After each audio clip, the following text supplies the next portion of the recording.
Boy, oh boy, persistent crickets, waiting for the harvest. That means you folks, all y'all that are. Again, there's nothing I can change about all that. We either step up or we get taken over. We're taken over with the people that are doing the taking over by all kinds of means and manners. And so I don't know, again, I continually think, what can I do different? Can I get rid of those crickets? Can I move on to other things? What can I show you? And I didn't respond to it last night. Cowboy Tech said, just keep putting out there what needs to be put out there. And that's what I try to do, and it's just another confirmation that's what I need to do. So I appreciate that acknowledgement again. And there's nothing that I say behind the woodshed that isn't going to probably, I say probably because there's always no uncertainties. You don't know how things would change. But for the most part right now, with the condition we have, you're not really picking up what I'm talking about. Taking those principles to heart and turning them around and starting to use them. Things are not looking very good for a lot of us for a long, long time. And so I just thought about it. I haven't really thought, I couldn't come up with anything more about it, but I think I remember talking about a darkness that I saw a long time ago on the broadcast. And what's interesting is I really gave it up to that. I stated it. I said there was something I couldn't see through a time, and I can't remember what year that was. I think it was around 2011. But there was a darkness that we were going to go through, at least by what I was looking at. And I said that, as I could figure that out, that was going to be a time when there was a decision to be made. And that decision would happen over some short time. And the decision the people made, all these people, all of us around the world, and particularly wherever we are, whatever rights we had, we were going to be making this decision over a short time, and that means a couple of years. And then at the end I could see, even though I couldn't see through this dark space, at least thinking about stuff, there was something coming that was like a light at the end of the tunnel, if you would, but it wasn't a light. It was just what it came to me was the darkness is a point when the mass of the people are making decisions. The answer to that will happen right after that, and we will reap what we sow or didn't sow. And it just occurred to me the other day that I had forgotten all about that part, and I hadn't thought about it at all. So apparently it's now being told to me again, we're in that time. We're in the time that we are reaping what we sowed or did not sow. It's not over, but this is what happens when we didn't take responsibility. And this will continue to be what happens to us when we don't take responsibility.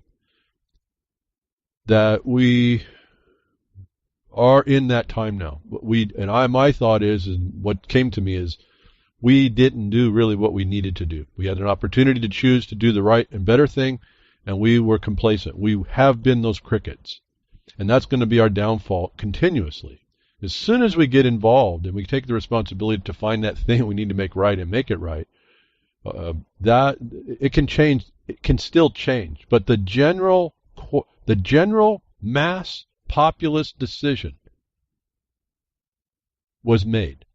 And to my thinking and looking, it wasn't made to be responsible. It was made to really be taken over. And so I want to preface that. It occurred to me, these things, little revelations happened. It occurred to me I hadn't thought about that darkness. And it's been so many years, and when it happened, I couldn't even remember. But it comes to me now as I think a little bit back. That was our decision we made, and I think we're going to be seeing this. We're reaping what we didn't sow, if I can say it that way. It can still be changed, but the momentum is truly against us as we keep moving into these things. Even so, though, I get a flash in my mind. Another voice wants to tell me, yeah, but look at all the things going on that people don't know about that when you just step up are happening. And we have lots of subtle victories going on, and so I might actually get something of that today. I don't know. I have so many tabs to go through, so much information that there's just not enough time to touch it. And I don't know. I'll get to the point where what good is it if not many people are listening? And last week it happened again. I was trying to tell people the big deal. The title of the broadcast was, I think it was the ignorant versus the clueless. And then the second statement was the 99.999%. And not a lot of people want to listen to that, I suppose. I think you kind of know in your heart what you're up to, what you're into, what you're not doing. And so, what I actually went down and calculated, if my calculations are right, that means there's only about 350 of us that are able right now to do much of anything.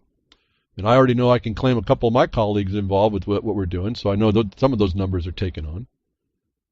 But it's not really knowing. I don't know. It's gonna, like I said, most of the problem is not seeable. It's needs to be. It's just going to happen on its own. I don't know what to say. You're going to see no evidence of what you do. You're not going to see the fruition of a lot of work that you do. But you'll see the slow steps of that work toward having it work better. And there's only going to be far and few in between. You're not going to. It's not the revolution. Like I was, the revolution's not going to be televised. But the truth of what's going on will be behind the woodshed, and any other place like this. So let me, as I say, before I forget, because I run on. My mind gets going. BTWRLM235. As we go on to this for the past casted podcast or the recast on UCY on Thursday, you'll be able to get the content I post. And now it's just links. Anybody wants to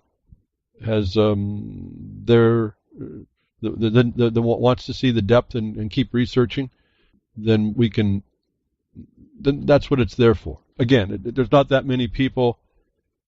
There's not that many people that are really wanting to do a lot of this, and I can't expect it, but there's enough people that keep us going. There's a lot of the naysayers.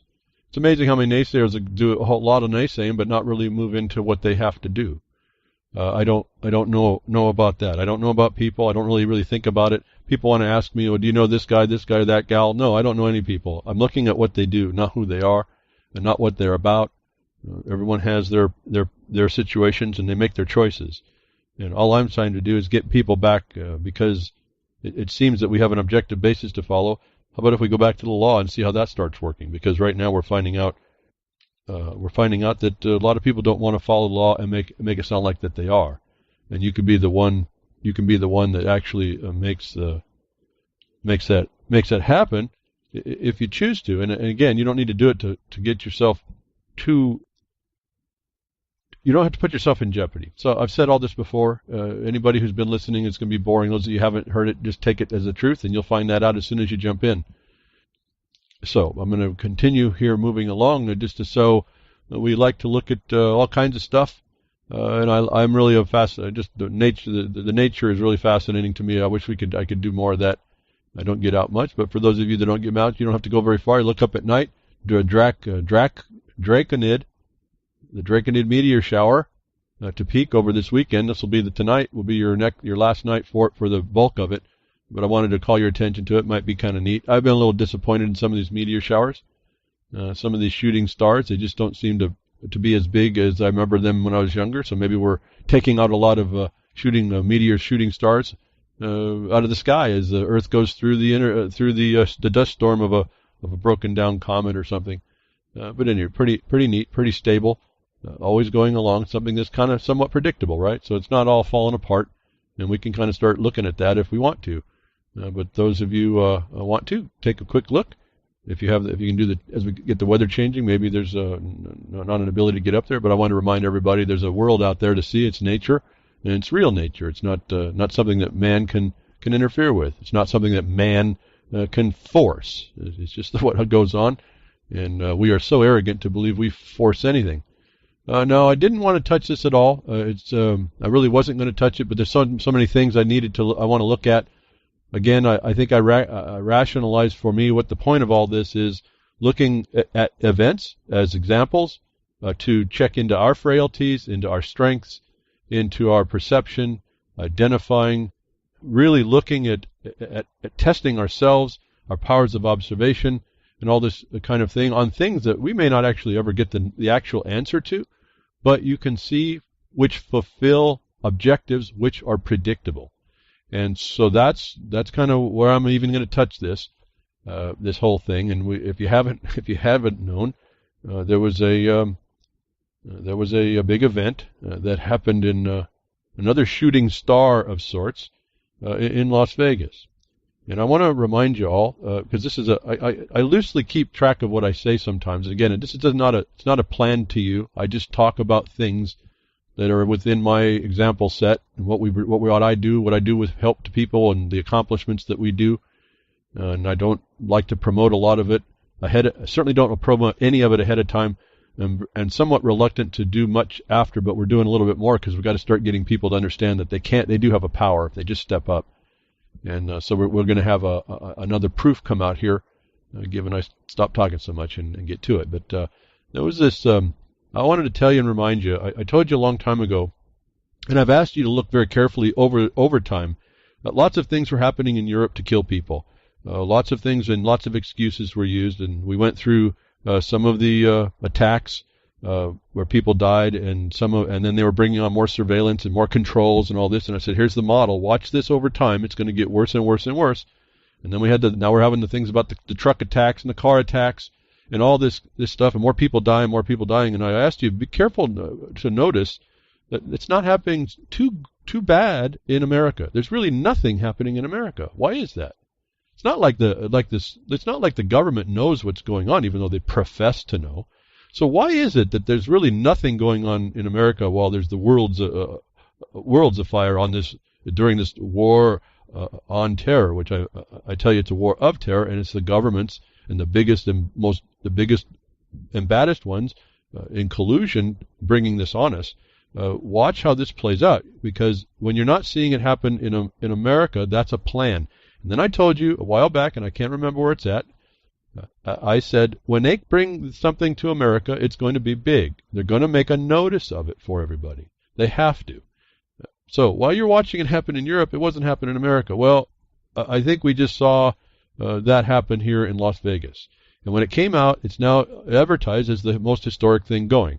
So it's fit the plan. And when that fit the plan, what happened there, and I took note, not because of the sensationalism of it, but okay, this is the execution of the plan. It was foreseeable, and they did bring it out in a big way. They're saying it's historic. Now, they discount everything else that the United States has done. You know, millions of people are dying. At least tens of thousands a day are dying at the hands of the United States government outside the country. They're dying at the hands of cops every day in the country, and other things. I'm going to go on and on. You all know about this. But I want to look at this a bit, this thing that happened, this shooting star during the time of the full moon, and the meteor shower, and Draco, and all this stuff. People have more time on their hands than I do can look all this. I just can use the words and know my mind goes everywhere to pick up all the connections, whether or not they're relevant or not. The point is they're all there, aren't they? That they did come out in a big way in Las Vegas. And there's been a lot of analysis of people going on, and yes, I'm doing a bit of it myself, but I'm doing it because I want to know about the frailty of my powers of observation, the consistency or not of whether or not I could anticipate certain things. In any plan, you're not going to, unless you're privy to it, you're not going to know the actual plan, but how things roll out. Looking at us as people, how do we respond? How we don't respond. Bringing that knowledge and awareness to something I don't normally do to me, so I can kind of look at things on at a micro level for where things I do. I was really intrigued by a lot of what happened in Vegas. Again, there's just so much to talk about, but I don't want to get lost. To me, it's a non-event because it seems to be a planned event. It was planned by whom I don't really know, but it certainly came by way of a path that could be absolutely predicted. And then we know through history and since 9/11, the government's wholly involved in a lot of these things. So who done it? Was this, not really that I'm going to answer this. I'm just saying my mind sets up, again, these categories of possibilities. And now I'm adjusting my mind to what's my perceptions, what do I buy into, and what do I find that I didn't do quite right, that I have to readjust? What do other people do? What leads and stuff are going on? What of the leads we have are rising to the top to be more plausible?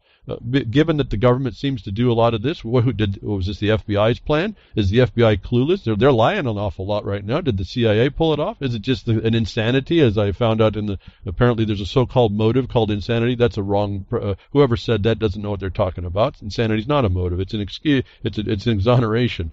So we have all this information going on that's wrong. And what intrigued me actually more so still right now as I talk about it is observing how people, even the so-called professionals, didn't understand what was happening to them for 20, 30 minutes. Literally were clueless, and they were the ones being involved, whether that was literal, whether or not it was the part of the crisis part, if that was there going on.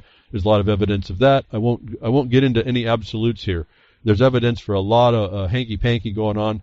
There's evidence that it maybe, if I could get past the amount of lead and brass that should have been there on one guy, if I can get past that, and one guy could have pulled all that off, it was just that alone. But it's funny, it fits the plan.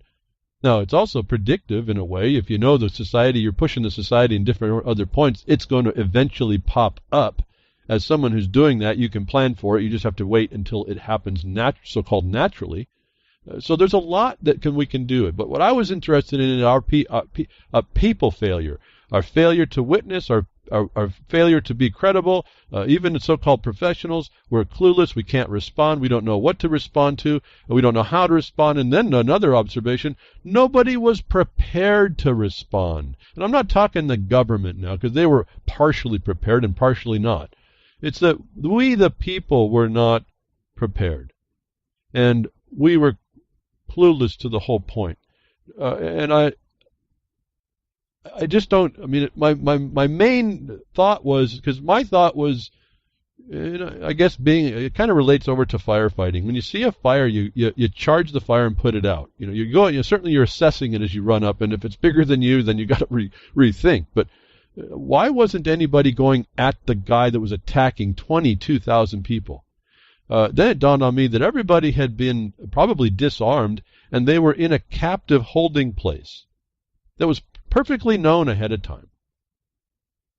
But nobody, except for maybe the cops, which didn't know what was going on for maybe 30 minutes. The ones on the ground didn't understand what was going on. They were just trying to get away. And all the stories were here, but nobody was prepared to go at an offender against them. So we have all this hullabaloo, and I call it the Mandalay effect, the spin-off of the Mandela effect. To me, this is a critical connection at some level. The Mandalay effect is all of this that we're looking at. But looking at it in our frailty, that we now focus all of our attention. I don't know if the take a knee went away, didn't it, real quick? Except for some murmurings, that North Korea got knocked off the page, and now we're looking at all this focus, and nobody is attacked when the United States, anybody's been murdering people everywhere around the world. We certainly do not attack or question over all this time the internal killings that are going on, not by a lone, given it is one, and he was insane. That's almost, if I can say, excusable. Nobody questions the so-called sane killings that are done domestically, so-called, by the cops. And so a report pops up, and we have it to see. Since 2016, cops have killed 3 times as many citizens than 4 decades of mass shootings combined. Combined, folks. Did we hear an uproar over it? No, but the government itself who's doing this now gets you focused on this shooter thing. I really am having a hard time. I want to talk about all the things, all the anomalies and the conundrums that are around this, but I got to be careful not to. I'm not here to really make any analysis that's about that. I'm wanting to have us look at ourselves. We are not a prepared people. We don't have powers of observation that we can rely on immediately, if not after. We will never, ever probably get the right answer. We will make up stuff, and we will claim it to be the correct thing. We will not look at the right stuff. And until we start getting these ideas straightened out in each one of us, and not to the point that it's all overwhelming and we don't do anything because it was a plan, we still have, if it's a plan, we still have a problem we have to go resolve. And I can't really touch the hypothetical of that. We have to resolve to that first, but we're not even close. And I told you also, we're in a time coming to a time you can't even surrender. You can't even do what you're asked to do without without a problem, you'll be coming to a time when you can't surrender, you'll be shot. We've seen plenty of evidence. Well, in the same time, where we're all focused on 59 or so people, so-called shot, killed, I won't get into all that, and 500 some odd people injured, in comes what's going on about the domestic killers called the police. And in a time when you will all focus your minds on all this, I call it breads and circuses in any of this until I see different. If it's planned, then we have a problem there. It's still breads and circuses because it's going to try and change you. And if it changes your views politically, if I can put this context, your societal review, that is a terrorism. That's just the definition that you can go use. It's right out of the federal code. And I didn't go get it for you, but you can go find it if you want. That we see right today, everyone's all in this 59. This insane guy blows out windows and starts shooting people, fish in a barrel, all confined in a space, all locked off. I mean, come on, this is nonsense. But nobody seems to want to raise their hands over something like this, where we see horrifying video shows cops kill a man as he had his hands in the air. Now, that really didn't even catch me. Why? Because we've seen it so many times before already in the last few years. What the story turns out to be, if I have this correct, and I just got this before I came on air, was someone was coming to turn in a weapon to the cops. For some reason, he wasn't there to threaten anybody. He was simply going to turn in a weapon because something had happened. And for that good deed, no good deed goes unpunished. He is deemed a threat, and they execute him. Is the epitome of the hypocrisy, the ignorance, the clueless, the ignorant, the disaffected, the disenfranchised, the dumb, the doof, all these things, the duped, everything. That I don't hear a bunch on this. It's really the tale of the tape. So not only can you come in singly and go in and try to do what's right anymore, as I told you, I predicted this I don't know how many years ago. You will not be able to do much before the military, who has in their mind that everybody is a terrorist. Even though that's the wrong application. Again, their definition, because they're empowered to do it. And you are disempowered because you won't stand up in your power. And so we have another proof. Don't call the cops. Don't try to go to the cops to do the right thing. Just make sure you realize they are the enemy and they will kill you. They have the answer. It's called I feared for my life. In fact, we were at a mining association meeting, and disappointed I couldn't get back to hear Freaker's Ball, but that's how this works. Sometimes you have to get involved. Where some miner was coming down a road at a so-called fire closure, we understand that that's not law, but they had a bunch of people with costumes on, pretending to be police and officials, who didn't like that he has a right to enter, even though there was a fire emergency going on. And those guys, anybody that works with me understands how to have the law brought out, and he did that. Well, he went up to his claim. When he comes back out, the gang had gotten together with them and decided he was psychologically unstable. And another out-of-state officer comes during this time to confront him on that. Never talked to our miner. Never talked to him before to come out the first words out of his mouth that you okay? You sound like you're having a little bit of psychological trouble here. That's a serious problem. So we're going to have that addressed at some point. The miner's stepping up to do that for himself and for everybody else. That psychological thing is absolutely the threat they use one of the other threats they use against us. And there's really not a protection against that at that time. And if you don't survive the encounter, you won't have that record to prove what it really went down. When you do survive it, you better make that record of what really went down. And I just wanted to convey that. That just popped in my mind. But we don't make the records we need to do in face of this military that comes to kill us. You presume they have all the techniques to get you in trouble. You don't even know it's coming. it's coming so fast at you, you start to see exactly the failure of your observations and your ability to cope. You hear stories about people who their feet were going in the right direction, and their mind said, well, I got to stick here in this. It's a really interesting observation going on in lots of different areas than just, there's a killer that killed somebody, and whoever helped him and what all that. And it's all interesting, and it's all I'm not putting a lot of time into it. I have my possibilities and probabilities. I have my some analysis that was done. I have no capacity to do the analysis I want to do, especially with the audio stuff and the timing sequences and the comparing of sound files and structural stuff. I'd love to be able to have all that. I'd love to have an audio an audio lab. I don't. So I don't have. It's not going to help anything. Actually, it would just give me an insight on analysis and how to check my powers of observation. But we don't have a clue about, we don't have a sense in us to protect another guy who is absolutely innocent, trying to do the right thing, and is gunned down by the same cops that are investigating a so-called mass shooting that they want to claim was done by some guy on his own for some reason. Doesn't have any proof at all. They come out and start lying to you. I want to touch a little bit about that. The reason why they're doing that, as I can understand investigation, is they're looking for people, given this is real, and given this is a lone nut type thing, or even with some help, they're looking to make questions and give information that when they approach you, whenever that might be, if that is, that when you have information that's not the public information, they can identify you. And so this is a tactic. Everyone's starting to say, oh, they're lying. Yeah, well, they're misdirecting so that they can, when they go talk to people, and apparently they're talking to a lot of people, they can pick out who has the information that they know that no one else really ought to know. And partly because they are deceiving. Now, however that works, I'm not deciding it. I'm just saying that's our powers of perception. That's what we focus as people. Now, like you see the so-called alt-right, we got all this deception going on. But at some point, there's a reality. If this is a real thing, then they have to really, really find stuff. They got to find out what's real.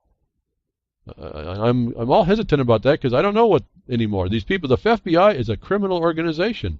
I've already told you our experience with that. It was like no different than this guy with the gun. We went to the agency, the agent itself who was doing felonies and treason, and we said, show cause how you're not doing that. And the FBI didn't come and investigate that problem. No, they came and attacked our chairman and us when we did that. The FBI is a treasonous organization now. It's all over. Your thoughts of all this normality, it's the new normal. It's the depravity of it. It's done, folks. We got to get past it. So I don't get too lost in too much. I do get interested in some things, but more of it's how do they keep things transparent to us?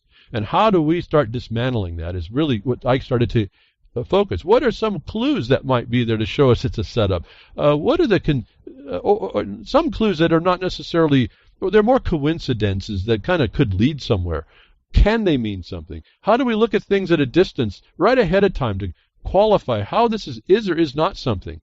And maybe if it isn't something, but it's being used for something as a tool, we don't look at the thing as a tool. We don't look at the tool doing the screwing and the screwdriver. No, we look at the hand and the arm and the body that's attached to that screwdriver doing the screwing of the screw. So that's what I tend to start to look at. Again, powers of observation, we're sitting at a distance. I wasn't there. None of this means any, as I said, I think in the RLM chat. It's all illusion. None of that's any evidence. Everything I see has this big question mark on it. Was it Photoshop? What is it real? When was it time? Who was source? All this nonsense. But there is information streams that come through, and that's check what you fix on and what ideas you come up with, how you hold those ideas, how you're resistant to moving and changing under new evidence.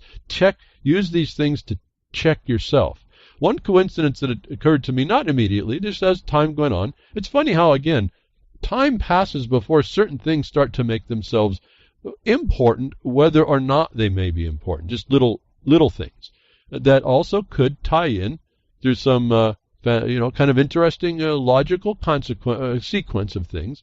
And it occurred to me many days later, the name of the guy, the shooting star, now on the stage.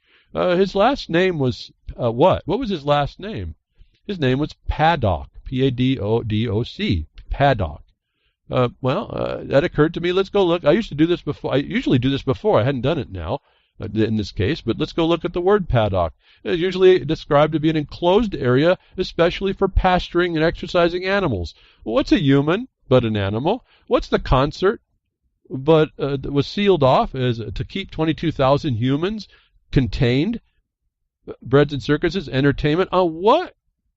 We're talking animals, and typically this is, horses and cows and all this stuff. What was the music that was being played? I understand was a Western concert, and a little bit further stretch, and maybe not. Maybe to the point of the prairie chicken. What was his first name? Stephen. Step hen. Now, little range, but still in the Western theme, still in the still in the animal sector. How is this? Why wasn't he named just John Smith or anything else? Oh, John Smith could, I guess, be the smith that made his weapons, the gunsmith, right? Okay, so these points can be pretty well extenuated. My point is why you got 3 or 4 different coincidences just in the name. As if you saw the guy's name relative to what was going on, you say, "Oh, this is like one of those jokes that's played on people." The people that make these, if this is a plan, and there's some evidence that this was, even if it's an insane plan, they actually think it's a joke to be able to put this forward. This is another potential to show you that it's not what it's all cracked up to be, and if it isn't, then there's somebody pulling this off, whether I can identify it. Like I told you for 9/11, as soon as I got to the TV, it wasn't like a rush. I happened to walk in or turn it on, or walked into a room with the TV. I can't quite remember now. I looked at the point, I got understanding, it took a few seconds to figure out, and I said, all my comment was they went and done it. I didn't care who, I didn't care how to identify, it had no more interest for me than they went and done it, and I knew what it was going to mean. And so I got catapulted way into the future of what I already had been reading for a decade or so, about what was coming, who said it, and why. And the FBI was connected to that as well. And so I won't go into all this, I just want to point out how we can connect up things, now there is a coincidence. I'm not a guy, you've already heard me say, I don't believe there's no coincidence. If 2 things happen at a point or in time or whatever, a contemporary, temporal type place, they happen together, it's a consequence. There's a thing. Does it have a meaning is what I'm looking for, though. I don't know that part. We need more information. But it at least has to come up in your mind and say, oh, wow, this is at least there.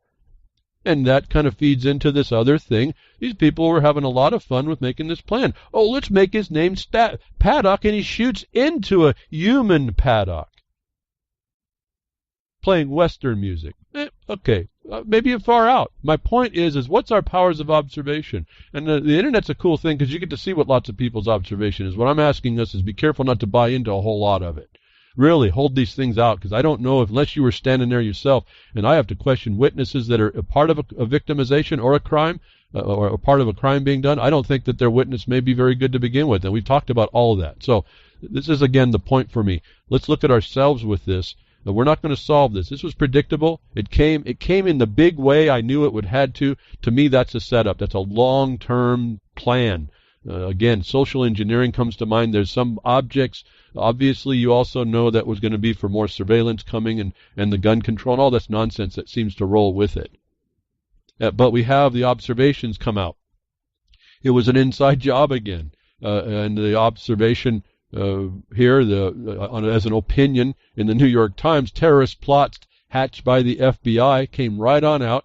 The United States has been narrowly saved from lethal terrorist plots in recent years, or so it has seemed. A would-be suicide bomber who was intercepted on his way to the Capitol, a scheme to bomb synagogues and shoot Stinger missiles at military aircraft was developed by men in Newburgh, New York, and a fanciful idea to fly explosive-laden model planes into the Pentagon and the Capitol was hatched in Massachusetts. What's their connection? All these dramas were facilitated by the FBI, whose undercover agents and informers posed to terrorists offering a dummy missile, fake C4 explosives, a disarmed suicide vest, and a rudimentary training. Suspects naively played their parts until they were arrested. This opinion goes on to explain how the defenses against that don't work and why. You might want to, for those of you in the future that are going to be doing this, you may want to see not to use those examples. Otherwise, we see the FBI is the plotter and the planner.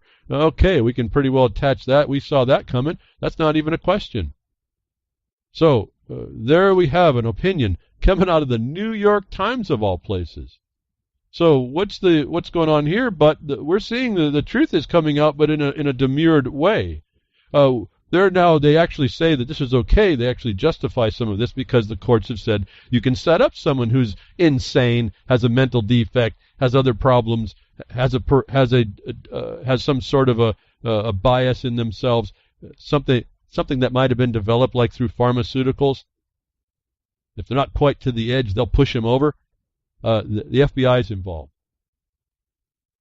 So another player comes right up. This wasn't even a hard thought, but the opinion came out in the New York Times of all places. What I thought was interesting, something I've talked to you about. Again, I don't document it so well. I just tell you about it.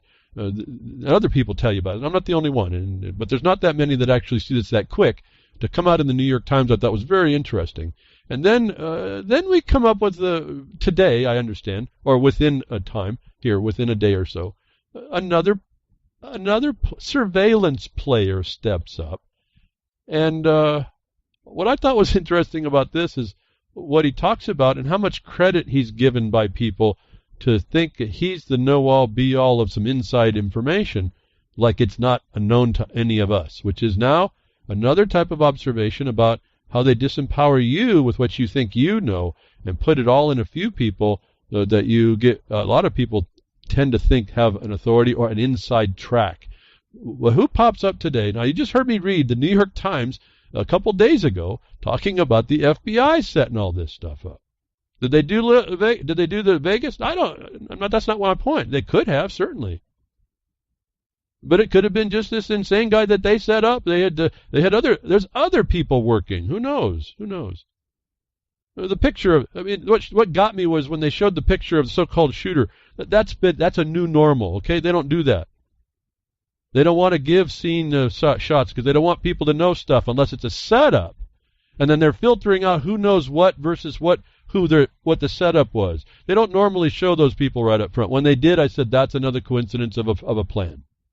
That guy was probably thought he was part of the deal. He didn't know he was the deal, and so who knows who's being played? But who know in the surveillance side of this and the supposed information control and leaking? Who other than Julian Assange steps up in our news today? WikiLeaks Julian Assange just revealed are the terms here. What really happened in Las Vegas, and it is bad for the FBI. Well, didn't we just hear from the New York Times days before? When you read the article, and I won't read it I won't say any more about it. Didn't New York Times expose that too? Didn't we know that before even the New York Times was wanting to agree to it? Absolutely. And so here we have the constraining the focus on, again, the same players on this stage over these certain types of conditions. Just the inert observation of this gets me. Again, the players come together and tell us the obvious, and yet they're touted as revealing anything. As I said in 2001, I just said they went and done it. Now, if you didn't believe me when I was telling you this was coming, maybe you'll believe Julian Assange because he's supposed to be the answer man. But he's not. And we can buy into all this stuff, and the fact that he steps up and doesn't qualify how he got this information, he probably got it from just common sense in the right way here. Just generic observation with a clear mind would pull a lot of this together. No, he's the answer. He's the center of all there is, and I have a problem with that. I hope you have a problem with that. He points him out again. What is his place in all this? And if it's not a real place, what's the place they're fabricating to make it sound like there is a place? And we have to categorize all of that. I told you this a long time ago, and I repeat it periodically. Put your information in categories and possibilities and potentials. Don't hold fast to any unless you can absolutely hear, taste, smell, touch, whatever all the physical attributes are of things that you focused on. Always questioning whether or not your information was quality. So, again, I'm wanting us to know. Let's look at this from our what we can get for ourselves as we work through our failures to help ourselves and other people. Like I said, I probably put a lot more time in this after I started to realize what I wanted to kind of do with this information. I put a lot more time into looking at things just so I could feel comfortable to tell you even that much. And I think that's why I'm calling and telling you. I mean, I'm communicating that today. I think I'm really clear about that today. And that's it. In fact, it didn't start gelling until this morning after I even had my tabs up. I was able to go find some other things that pull this together, this aspect in our failures and the failures of those around us and our incapacities. That brings it up. This is an example to exactly analyze all that. Let me bring up another thought that really occurred to me right off the bat.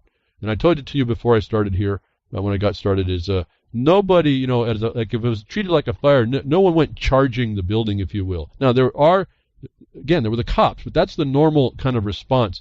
They were delayed. But nobody in the paddock, where the animals were being kept, sealed off, no one seemed to be able and couldn't actually protect themselves. And I find that really fascinating in a nation that says you're supposed to keep a republic and the government may at one time attack you and you have to be ready at about any time, actually. You have to be ready at any time. That people, humans, would allow themselves to be herded into a paddock unarmed and required to be unarmed in such a way they could not fulfill their Second Amendment at any time, and or maybe even a felony arrest where someone came in, that they were willfully shed of their right to bear arms, that they could not respond to an attack, is really the epitome of what I tell you. If you think the Second Amendment is going to save you right now, the way we see it, you just got a big example. Maybe you should rethink yourself. And I saw a couple of, I don't remember now where I saw them, but a couple of people respond, like meme type things. That's what it was. It was showing a Vietnamese man with a little straw hat in a rice field, and that was the comment. You think the government can stop this? Well, I don't think you're the Vietnamese man in the rice paddy. That's first thing. You walk yourself in and don't have another thought, put yourself in a paddock, that can happen, you human animal, and you bring yourself defenseless. What'd you expect? That I don't know if you are really paying attention to how they're teaching you how you're not going to be able to respond. Now, I don't necessarily think it's coming that way, but I'm trying to show you we have to cut through a lot of the nonsense in our brains. And when you start shedding yourself of all the things that will most likely not work or will be so horrendous to try and get to work, that I hope you come to the conclusion if you start working now in the more proper ways, and there's a mindset more proper in this country, they won't be able to pull this stuff off, and you won't have to be so defenseless. We don't get into the week or so of time that everyone's looking at each other to try and be the one that finds the clue that answers all the Columbos and all the citizen journalists and all the MSM and all the lies and the fake news. We don't get into that, Brett. That's an entire bread and circus in my mind. So I just wanted to point out to me, and I still got it in me. I said what my mind was. I tried to put myself there. Why wasn't anybody going at the building? Why weren't they attacking the building? Why didn't anybody pull out their concealed arm? Nevada's not known for its gun restrictions. Why wasn't anybody pulling out anything and trying to do cover fire for anybody? Why wasn't it when they pulled their weapons out, why didn't they do cover fire in an organization so they didn't expend all their ammunition? Why don't we have that sense in us? Now, it's possible maybe a handgun may not reach there, but that's a problem then, didn't you? You put yourself in a place that you could be attacked without a response. But as I put myself there and said, why wouldn't I respond? Well, I realized I wouldn't have a weapon, would I? Because it would have been stripped from me. I would have allowed myself into a place to be stripped of it, and allowed a mentality that allowed the stripping of it, which means that you're not capable as a people to be around each other, and you are susceptible to whatever controls who do have the guns. So those that want to do gun control, you're always going to have someone with the guns. It's who is going to have it? The ones that are controlling you, or you to control them? Or this kind of an action? So whether or not a handgun could have reached so many yards away and with accuracy, I don't know. I know you start slinging lead, it goes quite far. Whether or not you're going to be really killing anything is not the point. Can you keep the guy's head down? Can you get people moved out of the way? That wasn't the response. If you put yourself in those positions and you are Second Amendment, give it up. Just stop. Stop. And I realized I was going to be there. I'd be in there if I made that decision to go to that Western concert in that paddock. I wouldn't have had an arm. I'd be stupid to think about charging it. Well, actually, it seemed to me that would probably, as I thought about it more, charging the building was probably the best way to get you out of the line of fire, wasn't it? So even common sense wasn't working there. Now, I'm sure by the time you got to the building, a lot of people were going to know there was a shooter in that building. Lots of guards got shot. So you without a gun's not going to do much anything, are you? So you're useless to the whole situation. You may have been useless if you have a handgun because it may not have actually been able to go that far. I mean, with any kind of an authority. I'm not so sure that wouldn't. Even if I'm lobbing 45 rounds up into a window area, the guy's going to have to be careful. I don't want to get hit by a 45 coming out of a gun, even if it's on its down trajectory. Do you? I don't care if I've got to shoot to the sky to get it over there. If it lands around that window somewhere, I'm going to point it out there. Well, that's what artillery's about. So why didn't we have that in us? And those of you that think about the Second Amendment and charging and protecting people, you just got owned. That's all I just tell you. And you got to come to terms with that.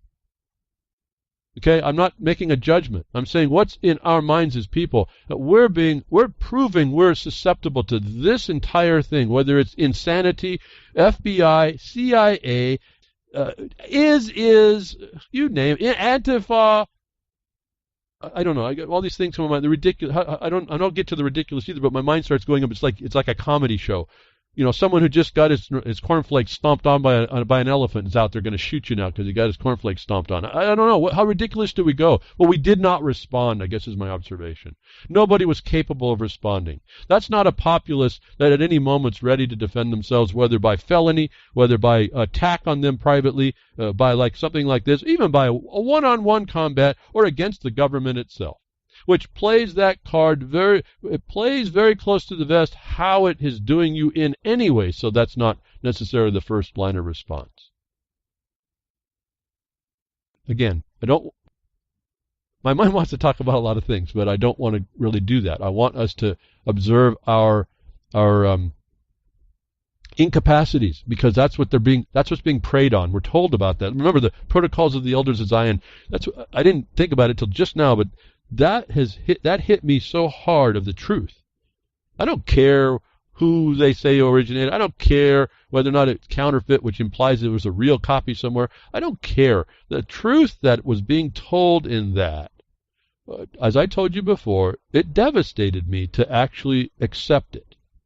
Actually taking it and understanding, not believing. I could see it was telling me certain truths about me.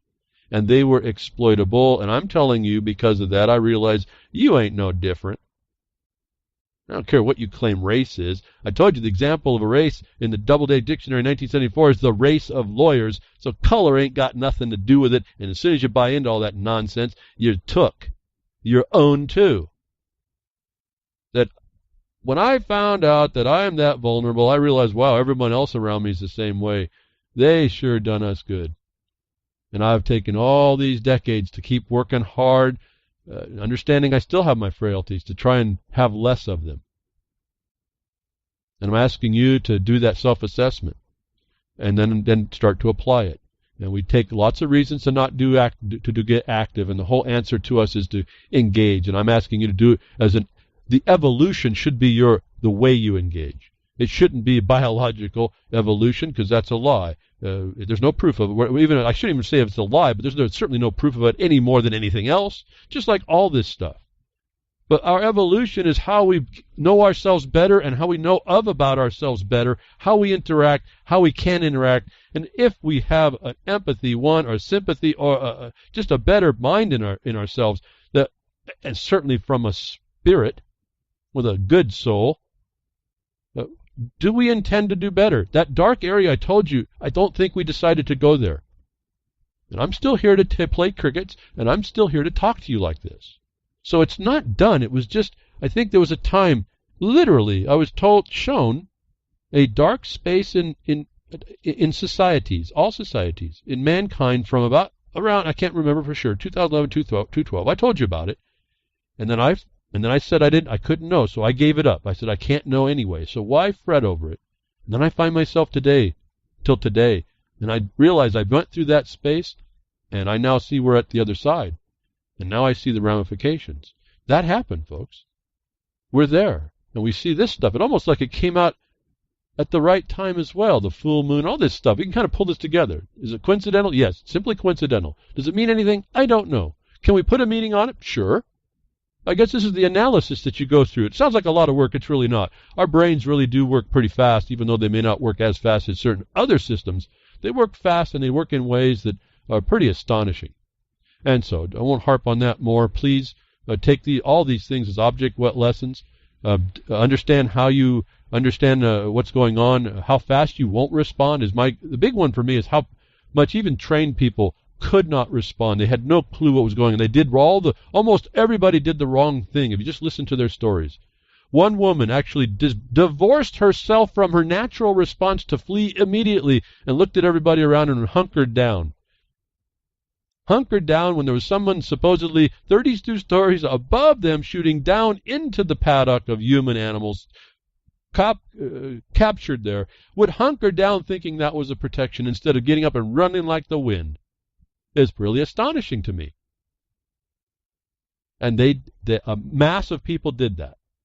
And so if you think you're immune from all this stuff, I'm asking you to rethink that part and really start to make it just come to my mind. It's like Gary L. and Gigi's boo. 2 hours after my broadcast, take the road less traveled. That's in every action you do, because apparently we can actually see the herd is going to kill you. So I don't know. Again, I don't know what more to say about that, and I'm going to just make a quick comment. I understand that we're having problems with the hookup today, and I don't know why. And I have been starting every time I see it or see a flash in the chat room that it's gone down, I reconnect it, and so I do realize that is going on. You probably don't hear me, but I am putting the encoders back on today, and I don't know why they're disconnecting at all.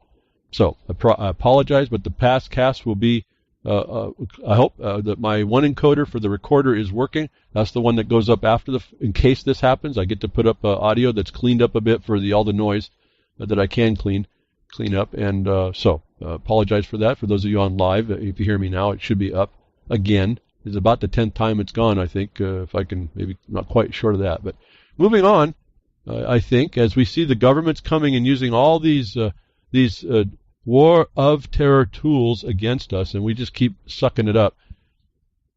Right during this time, Britain announces 15 years in prison for reading banned literature. Talking about burning books, folks, over the internet. The internet has been controlled. We're going to have to get a handle on that. This so-called banned literature is really an amazing problem, but this is where they've got most people. They got you into deciding that you can make a decision on what's bannable. And in my mind, if you got a bunch of clearly thinking people, then you need to have every piece of information out there, and you watch yourself and you watch others, how they handle it, so you can also tell whether or not they're reliable. I mean, this is another analysis. You know, we say this in the Jefferson Mining District matters, and in the things in law, and the things we tell people that are in seats of decision that need to know the information. We start from the foundation, which is the law, and we start from, and I mean a really quality interpretation of it, and we always advance that, the narrow path, relative to that jurisdiction and what we are looking for ourselves for. We can't, I say, we've said this for years and years and years, we don't have the luxury of being wrong once. And so that's a pretty high bar, and I don't know what that means to some people, but and I don't know how arrogant this will sound. Relative to those things, I don't think we've missed once on what we produce, because we're very, very careful on how we do our analysis, what we make the analysis for, not the anal analysis like I heard commented before on another broadcast, which is the way I look at it as well. And I don't have another word for that, but at least not right now. But at any rate, there's again, looking at that we have a very concise way of looking at stuff and promoting it to be the and doing it in a way that it is, not the opinions. That builds trust. It builds technique. It builds confidence at some level. But there's that humble, really, the question. You can make it. You can slip. Watch that banana peel. And if your standard isn't that high, or you have no way to get to that standard, you're going to be diminished. Absolutely. That's an experiential statement, not one of my opinion. When I'm looking for info and I can't find it, and I have no way to cross-check something, it makes it much longer, much more hard, more difficult, and possibly gives you the possibility of having slipped on the banana and you don't know you're going down. All these things come to play. But British announces 15 years of prison for reading banned literature. They want to focus on this term, anything that promotes terrorism. And remember, under the United States law, any misdemeanor means you're an enemy combatant. You're in terrorism. So there's nothing that you can't do or not be put on you that won't be a terrorism. And so I don't want to say much more. I want you to be noticed. Britain has announced 15 years in prison for reading banned material. This is the book burning situation. This is a censorship at the government level. You better start understanding about your First Amendment rights and other things. I don't want to get into all that. By now you should all know about doing that. Let me put it, what came to my mind. Remember, you have under the First Amendment of the United States Constitution, they tell you that the government's prohibited from interfering with the free expression. It's also prohibited from interfering with your free association. Now, if I can't get information because they're banning it, I can't see who's talking about that to actually make an idea of whether or not I want to associate with them. Because all their communications now have been omitted from my ability to get at it. So I'm now put in a blind spot that I don't know if I want. Listen, people want to be nuts. They want to talk about all they want to talk about. You want to come off with a bunch of stuff that's nuts. I want to know about it because I don't want to mess with you. I don't have anything to do with you. It's like I don't talk about a lot of subject matters that seem to transfix lots of other people. And I guess I should name them, although I don't know, because I don't want to insult anybody on the ignorance of this. With all this, and I talk about it, but I talk about it based on the foundations that I understand. That isn't a question. It isn't a gray area. It's the things of how an analysis would go through that may still have an answer coming. Would be like the problem with so-called Jews, the national white supremacy stuff, Antifa. No, that's all a bunch of breads and circuits, a bunch of destruction and division. It has nothing to do with the facts. It has nothing to do with how you're supposed to think about stuff. If you locked into any of that, you're wasting your time, and you're causing your communication to be faulty. It's what I listen for in people. And again, I can do this pretty clearly in the subject matter I focus on, which is somewhat comprehensive. I know when you're talking junk, and I know it pretty quickly. I want to hear that. Why? Not because I want to judge you, actually, but if you have something you want to do importance, and I hear you on the wrong track, and you're a good one, not someone that's trying to defeat people, I want to help you quick. And if you're not able to communicate this stuff, I may not be able to go help you is another problem. I'm not free to associate with or without and away from people that aren't able to communicate under what the government feels is a terrorism. And so be careful on all this coming, and you can all sit in crickets on all this. They're telegraphing that. I suppose it's coming in different ways. America has a pretty tough problem with this. I mean, the government stopping it, but they are encroaching, and I'm watching it. And they do it with a lot of programming, a lot of legislation, or even by what's it called, non-governmental type intrusions like ICANN. That's another big problem at one level. And they throw up a whole bunch of ideas, but they have the ability to shut people down. And there's really I don't see the right in it. And I told you I may have to. In fact, it's getting time. I'm going to have to figure out what angle to pull. Too much to think about, but ICANN and a GoDaddy are simply thugs. They're just simply, in the way that they treat people, they're simply tyrants. And they try to do all this other stuff. It's a private discussions, and they say they make unconscionable contracts with you. You didn't have a chance to be do anything with it on a so-called public utility, and they think they can run your life and steal your intellectual property. And that's why I do like the idea of intellectual property protecting just this sort of thing. And I've said in the past, for those of you maybe paying attention and taking notes and thinking about things, I don't mind setting a copyright on my material, because I found out when you look at it, the copyright allows me to maintain some control. If I don't have it, anybody can terrorize anything in it and say it's something that's not really mine, and keep it on mine, keep my name on it. And I've got no remedy for that. And so there's a little other ways to go through some of this thought. Do I actually hold the copyright? Not for people who want to use it and spread it around properly, but I'm realizing this law, so-called, allows you remedies that you don't have otherwise. And it's usually for the things when they go wrong. That's why I say when contracts go right, you don't think about it. When they go wrong, you're really looking for your contract. That was the only understanding you had. That was the only basis by which objectivity can be born. The questions within the gray areas of which are determined by a forum that you typically choose to get those ironed out when you weren't conceiving of those problems ahead of time, and they become relevant after the fact. So we're getting the notice that they're coming for you're coming for your book, so-called. They're coming for your speech. They're coming for your associations. As I was saying, it's not just the right to bear arms is not just about going after the government as much as equally as it is. You have a citizen's duty, if I can say that without causing everyone's ears to bleed. You have a duty within your society to arrest felonies, and why wouldn't you? And that felony arrest may require the use of an arm. Why aren't you ready with one in case that happens? Crime is surrounding us all the time. We're so out of that, we don't even understand that it's going on all the time. We're supposed to be making arrests.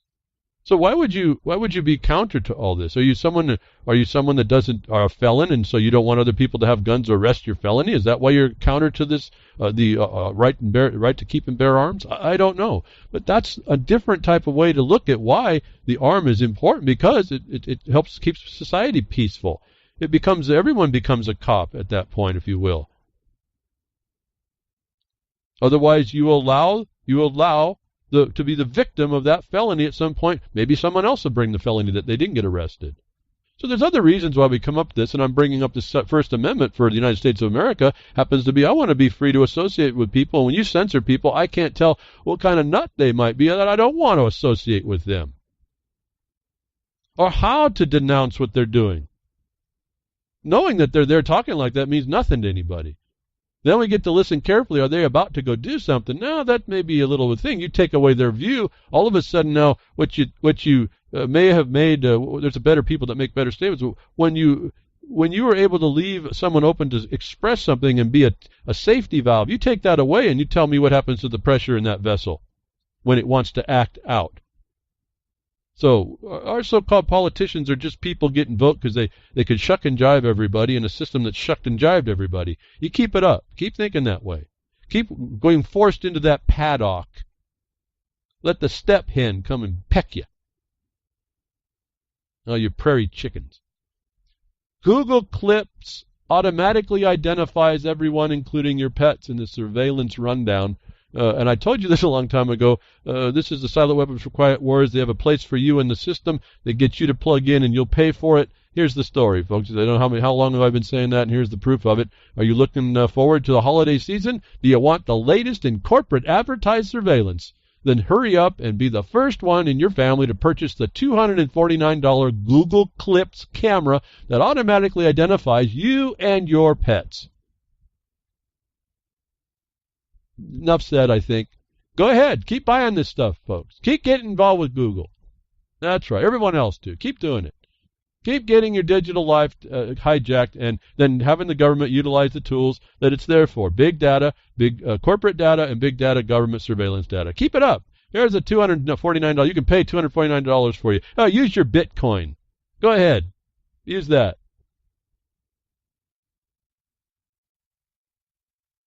So what's that thought, folks? What are you thinking about here? Are we thinking at all? Is that why hardly anybody got on the when they saw the title, the ignorant versus the clueless at the 99.9%? Maybe there's a high probability they're not part of that. But maybe they don't want to tune in to find that out. See how smart we are? And I'm not judging anyone, because any one of you can be one of those people that are not going to be that 99.999%. Apparently I was right. I just guessed at the number. 324 of you in the country are the only ones that are stepping up out of 324 million. Pretty fascinating. And how do we know that? Remember the Equifax? Remember you're now in commerce. It's about the fiscal system. Oh, end the Fed. No, it's not going to end the system. Go ahead, end the Fed. Oh, we need an audit. Yeah, fine. You don't even understand the whole system. But you'll listen to a lot of people. And at that point, don't even listen to me. You go find out. You'll find out what you find out.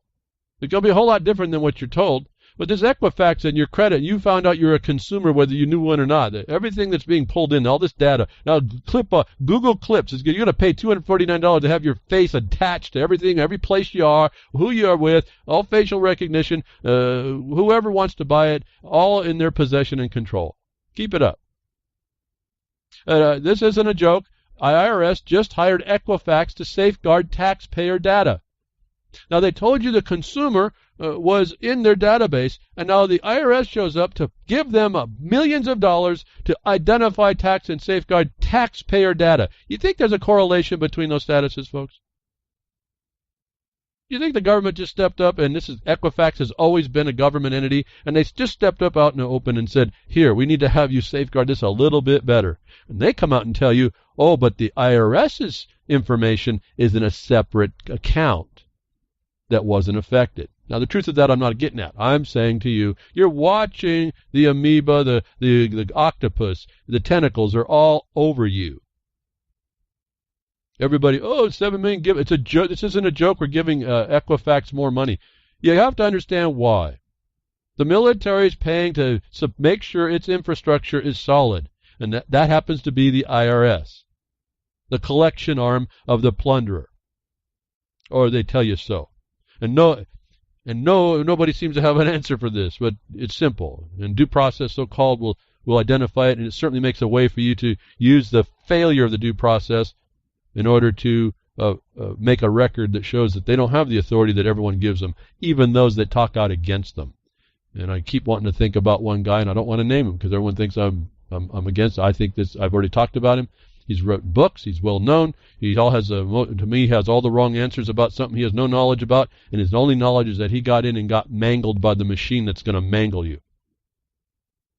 And he didn't have some basic things, and I'm not saying that those basic things may have saved him, but he would have certainly made a different record. IRS hired Equifax, the same people that lost all your consumer stuff, is now looking to safeguard their taxpayers. That should be a big light bulb moment for you all, folks. How this works. You plug in, they take control, you're subject.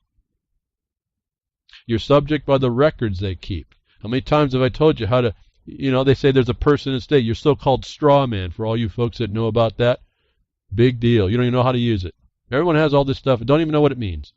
I told you how to show that the straw man doesn't exist. What did I say? I'll repeat it one more time here. Go to the Secretary of State. You type in the number that they have on an account. It's all in caps. And you go see whether or not that's an entity in the state. When you find out that they have no record, hopefully you will. Hopefully someone's not using your name as a doing business as. The DBA, did everybody think about that, folks? Doing business as name is your name. It's not your name. It's a name in the state. And you have just claimed that you do business as that. As, not is, as. So you go to the Secretary of State, if I said that wrong before, Secretary of State, and that's the corporate holdings officer. All the businesses in the state are registered there, or you're in some big trouble somehow, if you don't know the livelihood side. The commerce side has to be registered. You go put your name in there. It comes back, oh, that name doesn't exist as a business in the state, not a corporation. But you're on the start, folks. You're on the beginning of identifying how that system starts to work. You've essentially proved a negative. Why isn't that so hard? If that name isn't there, and that's the only jurisdiction they have, then it should naturally fall out that they're making fraudulent records and using them against you. Oh, now we get into the, Sesticate trust, and I'm going to take control on a utility, a transmission utility, all this nonsense. It's simply an account fabricated in order to do a thing.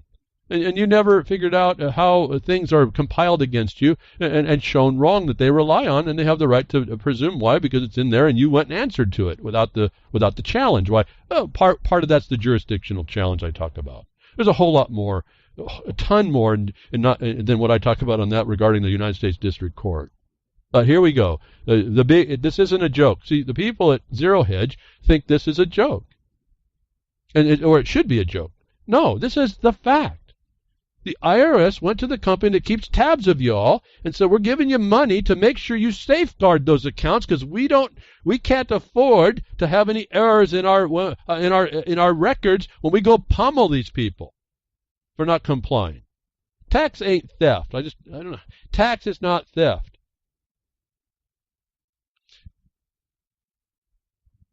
Did I pause enough there? Oh, tax is theft. Well, no, not when you look at the system. When you look at the fact that you just say tax is theft instead of identifying how someone's defrauded you, and it's beyond theft. And here on this, I wanted to talk about something else I can't really do, but this very issue has been put up right before a system that they're having a little bit of trouble on answering it, because the only answer is that they are committing fraud on records used fraudulently to defraud people, men and women. And you don't tend to know that, and you don't care. You don't really do anything about it. You just complain, talk about all the straw men you know about, and that's supposed to be the beginning and the end. And the answers are all there to eliminate this and point out the criminals in your life. And I can't wait for the day that starts to happen for everybody. And it's partly why I keep coming. I'm going to sit here and tell you about it. We went through a dark period, and I think societies, all of them, made the wrong decision.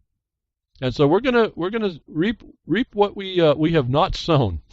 Is what it is. And that was that responsibility to keep ourselves safe and defendable against this nonsense. Can we stop a truly insane action against us? Well, no. There's no guarantees in nature either.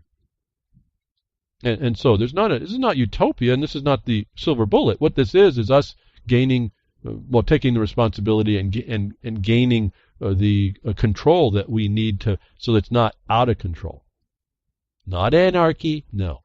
That means that all that is a group of people that don't agree with a certain society they are a part of, a certain aspect of it. It's not anarchy. It's more like chaos. It's the time when you're put into some place that we now see takes professionals 20, 30 minutes to try and make sense of. Well, that's keeping your community safe and peaceful, isn't it? Now, touching last week where I talked about the 99.999%, that there was the group of the two, the ignorant versus the clueless, comes up this decision here. That they found another study, and they quantified something, which seems completely normal to me when you see that 75% of the people are clueless regarding at least the United States government and the establishment of the three branches. And I told you I was so smart I had 4. A little pause there. I'll let you think about that. Go listen to last week's broadcast, and you'll see what that was about if you didn't hear it. But to this week, we find out 3 in 5 Americans agree the United States government must fight climate change.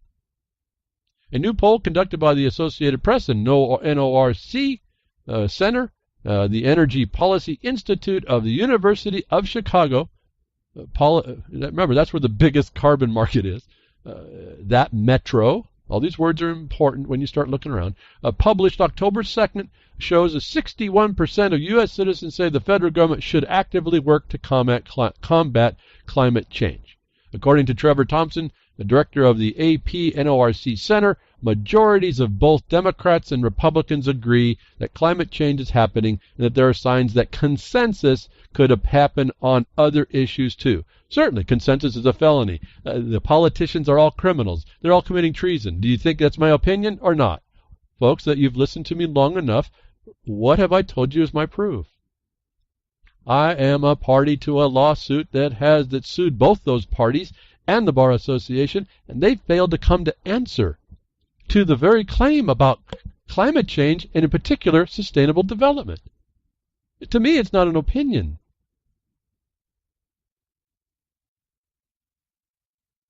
How about you? So these people are found out to be the shills they are. We don't have to go very far. But here's the promotion of climate change. You buy into it. It's not a thing, folks. No, climate changes. We all know that. I'm not going to get into all that. My point is, It makes sense that if 99.99% of the people are either the clueless or the ignorant, that 3 out of 5 of those would believe anything.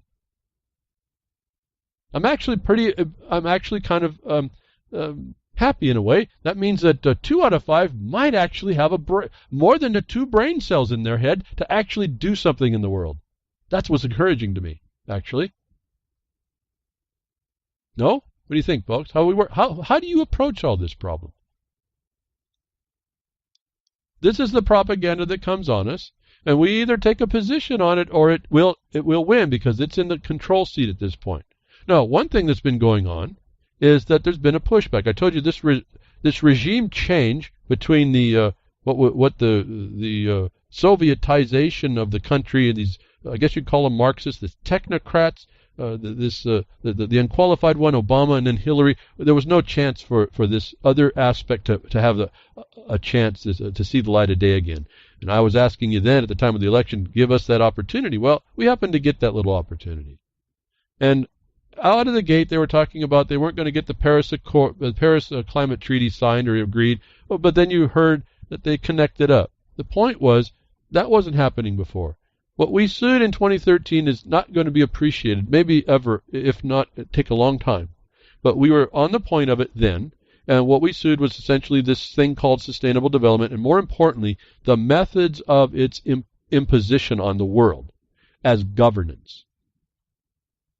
That it was kind of encouraged, despite the 99.999%, only 3 out of 5 of those people think about climate change as something the government should do. Whether or not they think the government shouldn't do anything in its existence, I don't know. But there was 2 out of 5 that may have a chance that we can pull out. That was encouraging. To do the kinds of things that we now see are evidenced in this latest decision that would not have come out with the unqualified ones regime or anybody of that a particular persuasion. But this is something, and I want to use this as an example, which we don't usually talk about. This is something that we put a lot of time into ourselves and been a part of. I'm not going to make the claim that we had anything to do with the decision. I just know we can show the record that for 2 or 3 years we were identifying the problems in writing, the way you're supposed to do through coordination that a government can do. You say, well, how do you deal with government behind the woodshed? Again, the mining districts are miners' government, and Congress acknowledged that in 1866. Not a mining district by name or by legal entity or tax status, not the tax status, but as a non-profit. You start doing that, you're not a mining district. You come underneath an association that's going to help give you a voice, you're not a mining district. In that capacity, you've just put the bindings on you. You've just locked yourself down to the problem that would agree climate change is something the government needs to address, and will beat you down with it like a baby. They'll use it like a club, and you're a baby seal. But we've been working for a long time, and this week came out the fruition of this aspect of global governance, how they control societies. It's all about behavioral control as well. Not the only thing, but one of the main things that gets you to go where they want you to go. They got people thinking that that frauds or felonies against them are legitimate. They are walking as accessories of the crimes against them. They have no way to extricate themselves from this unless and until some more people start to be examples otherwise. Here's one of the examples that working with in this situation can start to bring back what goes really wrong at the foundational level of a nation. In this case, uniquely to the United States of America in its property disposal laws and its focus on production, the things that make all the stuff you need, the sourcing of all that. That the DOI and the BLM scrap a 10 million acre mineral withdrawal, begin to unwind job-killing sage grouse policies, was a large story for us. No one talked to us. I'm just reading it off the internet. The point is, we've been involved to expose that the sage grouse of so-called science was a fraud. Scientists didn't even want to sign on to this. The BLM culture of crime wanted to advance it, and they have been. Until someone got into the system specific to this agency and an administration that looked into this not being a crime, they found out that what we were saying, at least of record, whether they saw our stuff or not, I can't prove. I do know People were reflecting in agencies what they wouldn't have known without what we did. And in particular, one of my colleagues he's the point of the spear, and I guess I could say I kind of give him the shaft on this. I give him all the support he needs to push through on the law side and interpretation that he works through with people on the other end, and he's got to talk to people there. He does that better than I ever will do. Like I said, I'm certainly not the Tony Robbins. It's not like I can't talk with you. You hear me talk for 2 hours. You hear how I am. You hear how I talk. But that seems to rub some people the wrong way, and that's not good when we're trying to getting politicians to agree or listen, or broadcasters even coming forward. So I tried to find those that are interested in what their problem was that do have that capacity. My colleague's one of those guys. Fascinating power he is. He was on the head of this. We were behind the scenes putting this policy in. Coordination was how we funneled this information through, and it took a few years and a lot of work from a lot of other people. I'm not certainly saying that we were the only ones. You'll read a story. I'll get you a link. Have the link. Then this was coming from the Western Caucus members. I don't even know who those people are. They've certainly been involved. That you go through and you see that the government now actually applied the law, in particular the NEPA, and stated that the NEPA provisions were not invoked properly and not completed properly, that you could withdraw the minerals. Jefferson Mining District said you have to do a mineral survey before you can even start to have the process. And so they focused right on the point of the fact of the failure of administrative rule, that when you read the law, instead of what the environmentalists will tell you, instead of what the climate scientists will tell you, instead of what the carbon tax people want to tell you, instead of what any other eco-terrorists would want to tell you, the law is there to protect the environment of mankind. And it balances against the needs of the natural environment from which man derives his stuff. And we see the laws, all the laws show that extraction, the development and extraction, you're really, really smart and wise to do it smart and wise, not intelligent and wise, not smart, that's the new stuff. Intelligent and wise. And when you don't, you degrade that environment. And when you degrade that environment, you degrade you, your nation, your wealth, and everything else. There's an internal wisdom to proper management of the watershed, not the landscape, not the wildscape, no, the watershed from which every product comes to us. There are all kinds of watersheds in all different areas.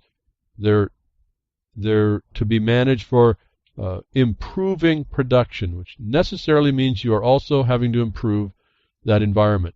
That when the federal government has constraints and they don't follow it, you start to destroy wealth. And this is what this is speaking to. Our contribution can't be known.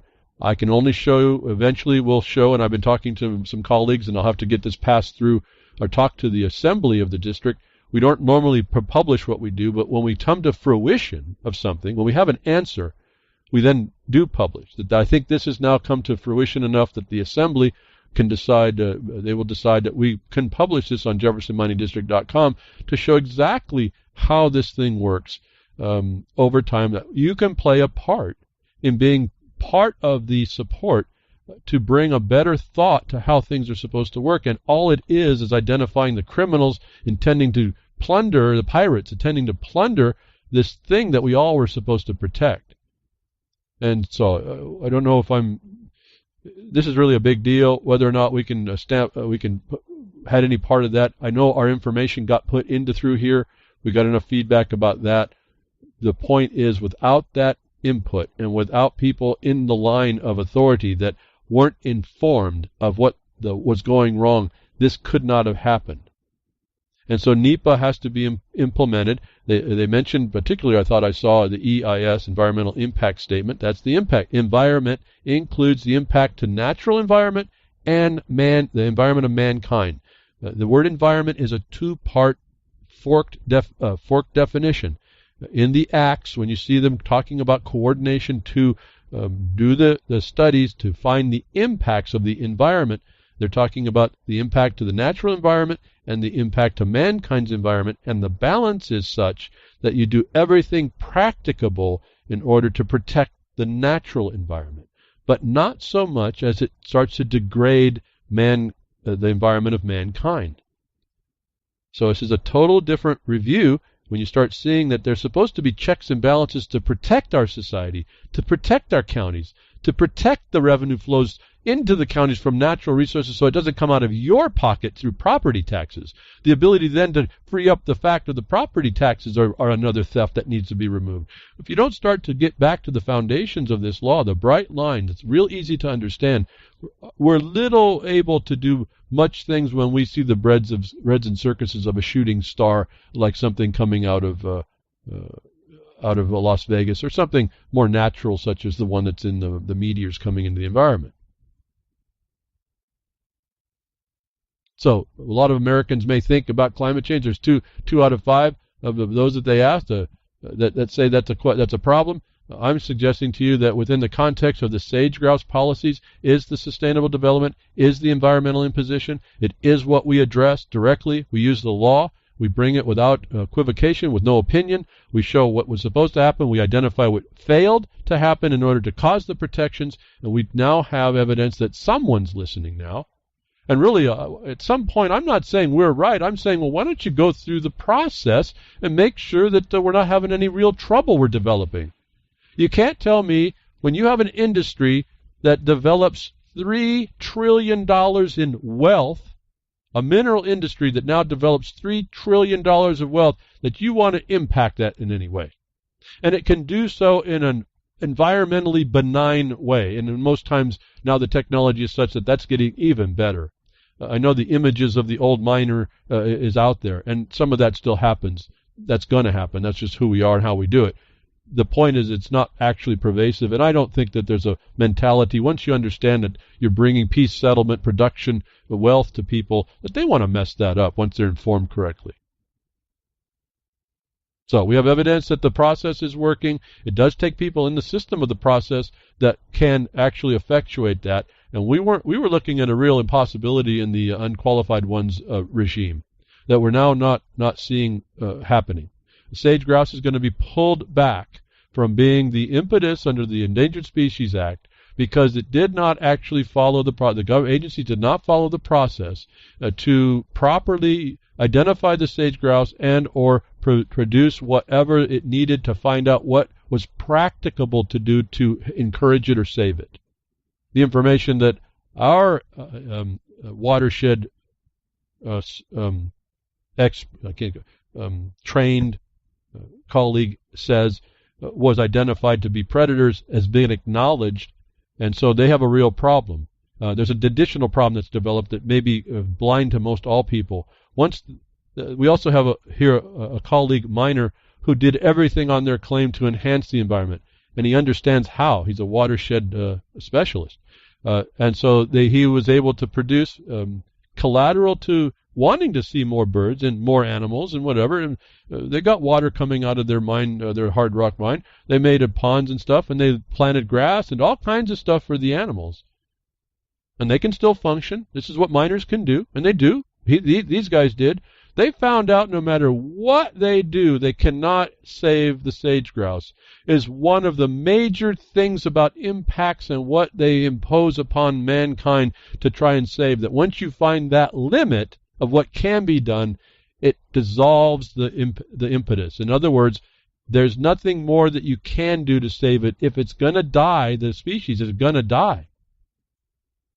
And they don't want that truth out either. And so I'm learning a lot, we're watching a lot. I'm blessed to be around people, very capable, knowledgeable people in subject matter areas outside of what I do, that we can take what we learn and we start to apply it in very focused ways to conform what hasn't been done, to comply with constraints that have been put on all this stuff in order to make things work better.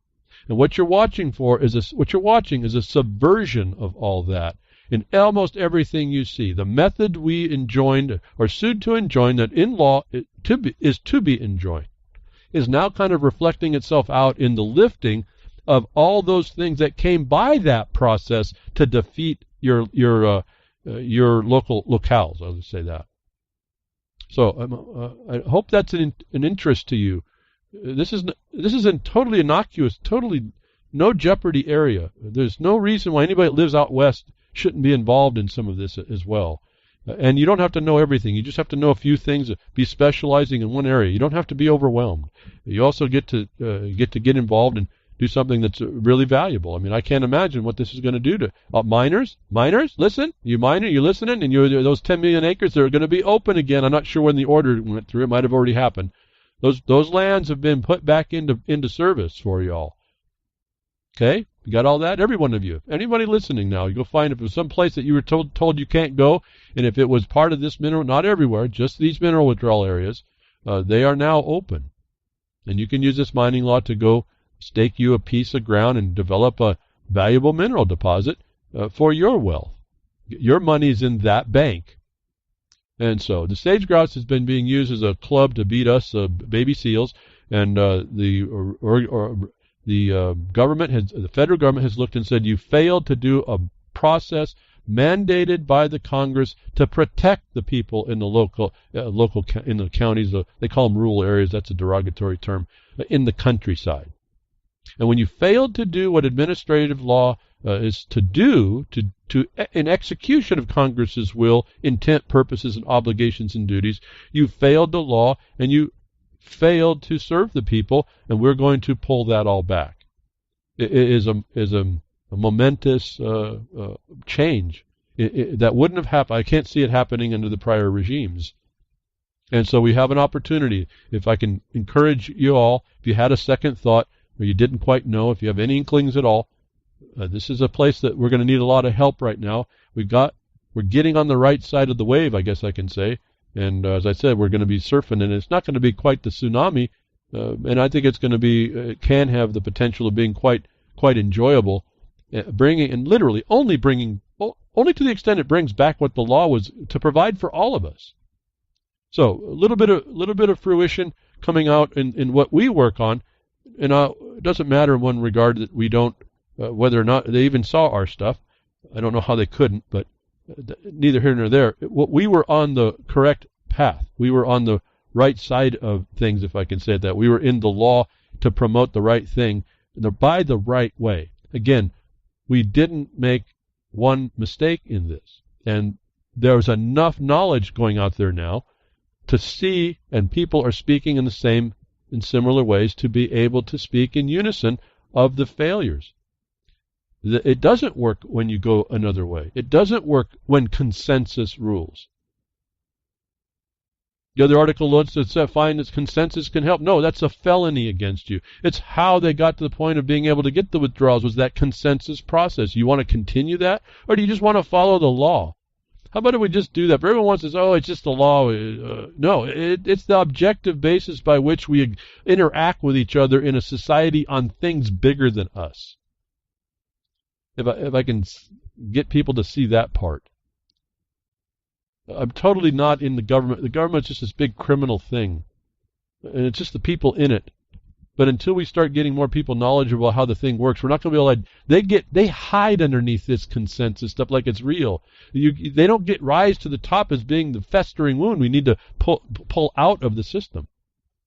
And another thing that may have been part of the outcry, wouldn't have happened, I don't think, without the internet, without people engaging, right, wrong, or indifferent about what they thought was going on, but to be the din of witness, the witness of the conversation. Another BLM or Department of Interior thing has happened a few weeks ago, I believe. Key BLM figure in the Bundy Ranch raid, Dan Love, fired for corruption and theft. This is a big thing. This wasn't happening before. Now, the administration is touting accountability, but when you look at this story, as I've been talking with my colleagues on this, the limitation in the report is they're only looking at the corruption and the constraints that were put on lower employees from telling supervisors there was crimes going on within the agency. The story you'll read, if you look at the omission, it doesn't speak to you and me outside. Now, that doesn't mean we're not going to now use this as a pry bar to say, well, if you wanted accountability, here's what your underlings are doing to cause crimes and felonies under state law and federal law.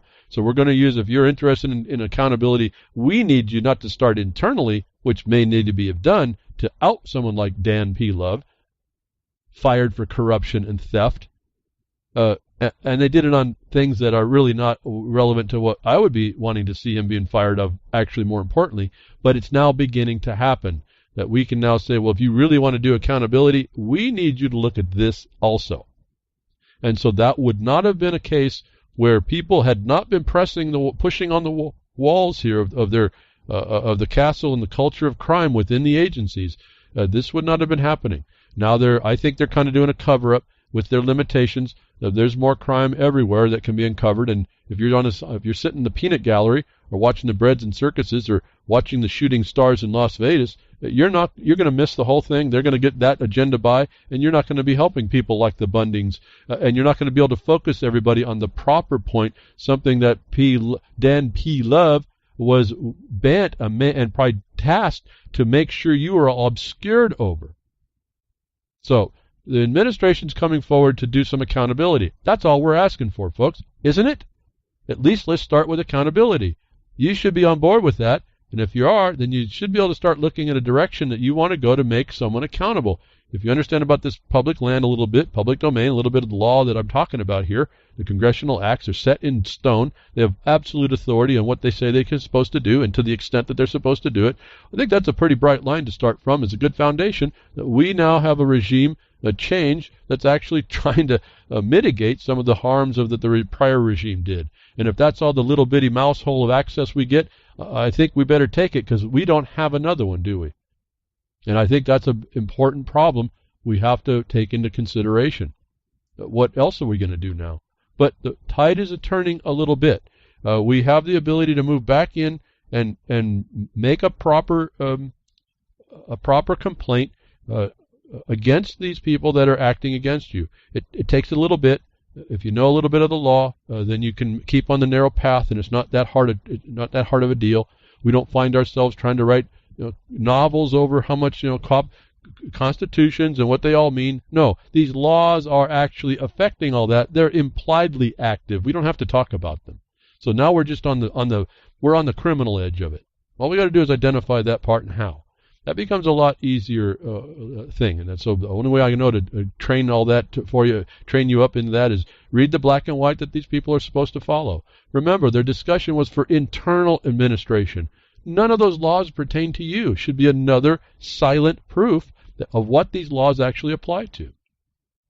They put them on us, and they're not actually applicable that way. When you look at the courts, they're not actually courts for us, but they might be in a territory of administration.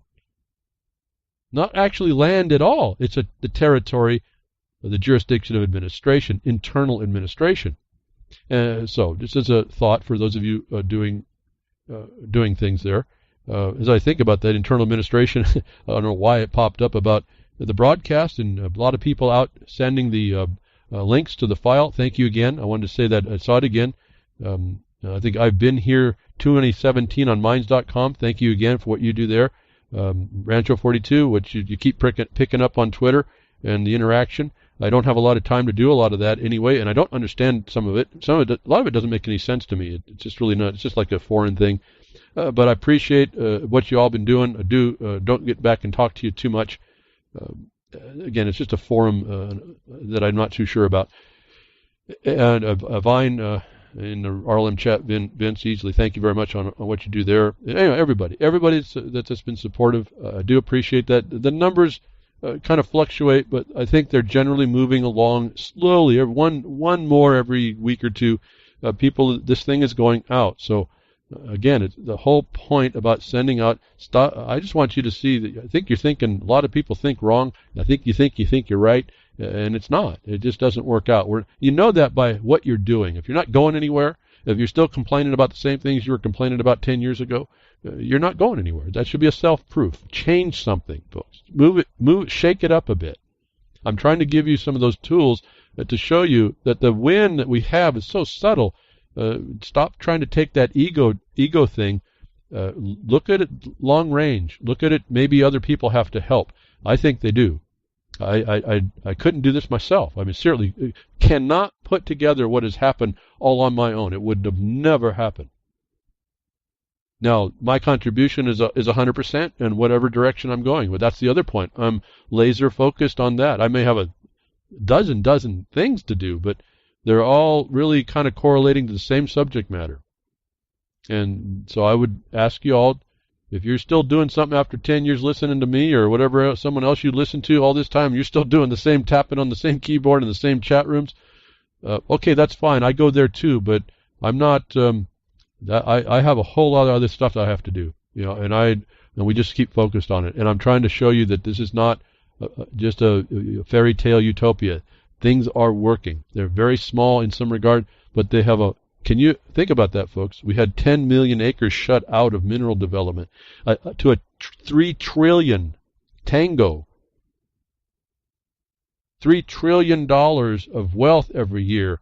10 millions of acres of which were cut out on a crime, essentially, the failure of law, and everyone was okay with that.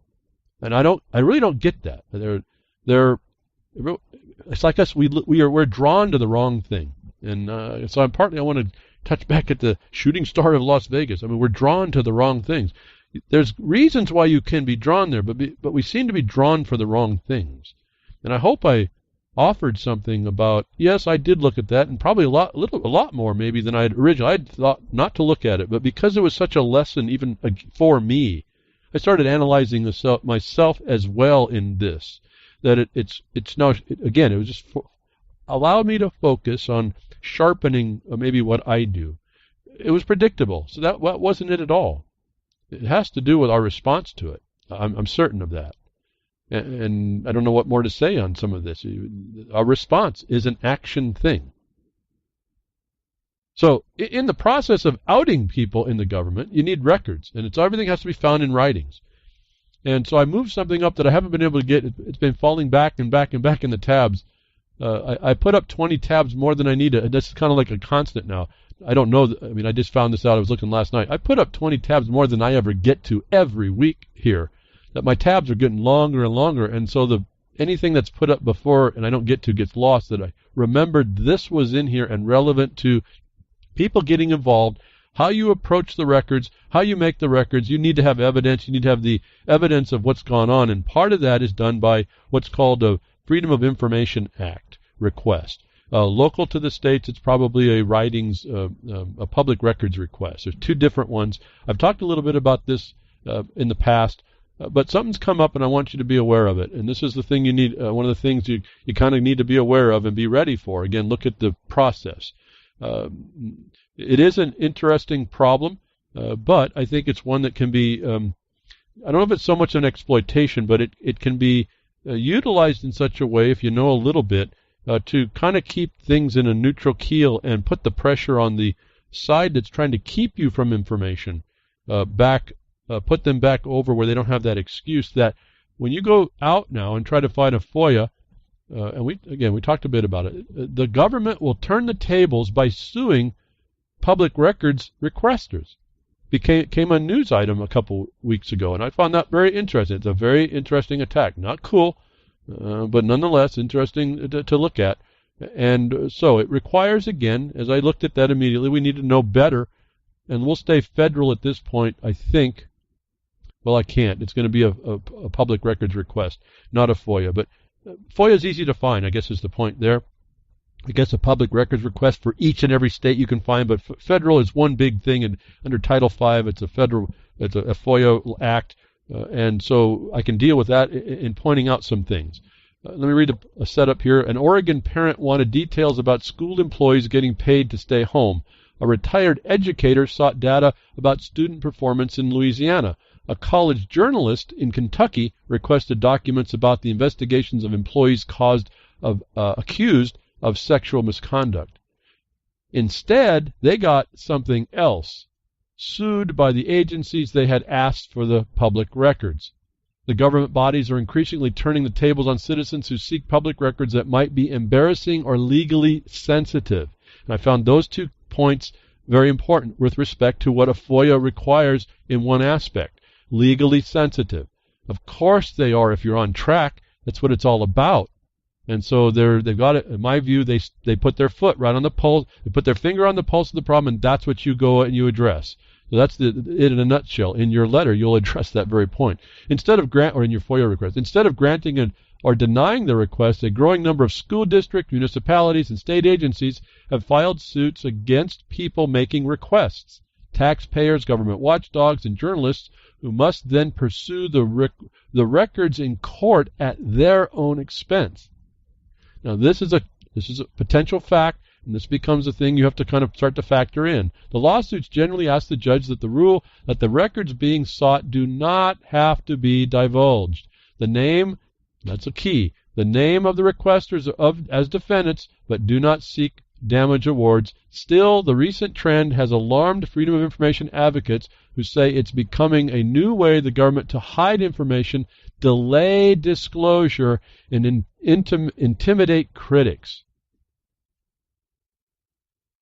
This practice essentially says to a records requester, file a request at your peril. All right, so this is the notice to us. And so let me just offer, let me see, I better go to another one here. Across the United States, states try to block access to the public records request. And here's the hypocrisy of how this thing works is why I think I wanted to talk about this. Same type of an issue.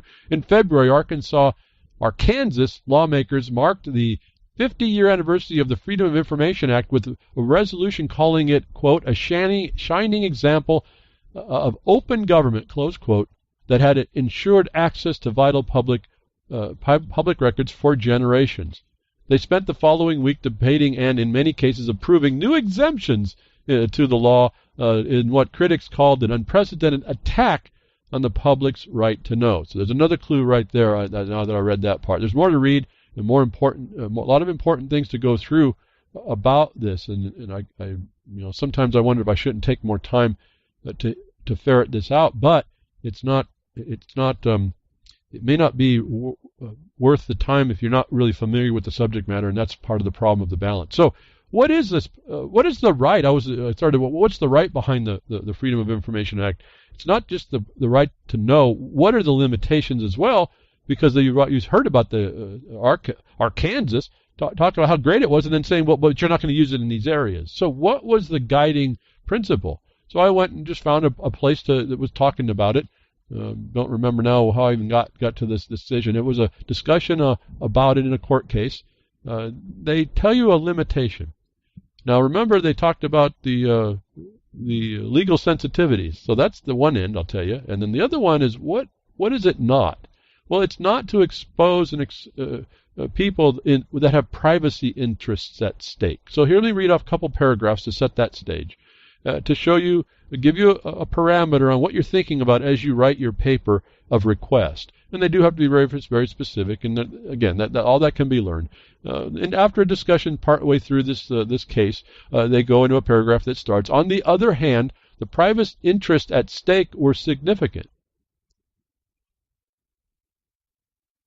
The private interests were significant. So privacy matters here. Because much of the information sought involved allegations of sexual misbehavior involving specific individuals, the court found that the information was of a, quote, very personal nature, close quote, and its disclosure, quote, would constitute a serious invasion of personal privacy, close quote, of the complainants. The court therefore held that the disclosure of the entire complaint file would be a, quote, clearly unwarranted invasion of personal privacy within the meaning of the Act. So the complete complaint file that was being requested was an unwarranted invasion. Should tell you about the specificity that you have to put in your notice. The opinion, the next paragraph goes on, in the Board of Examiners makes clear that the public interest to be weighed is a very specific one, namely, the interest in monitoring the activities of government. There's the phrase. What is your purpose? It's an interest to monitor the activities of government, and I add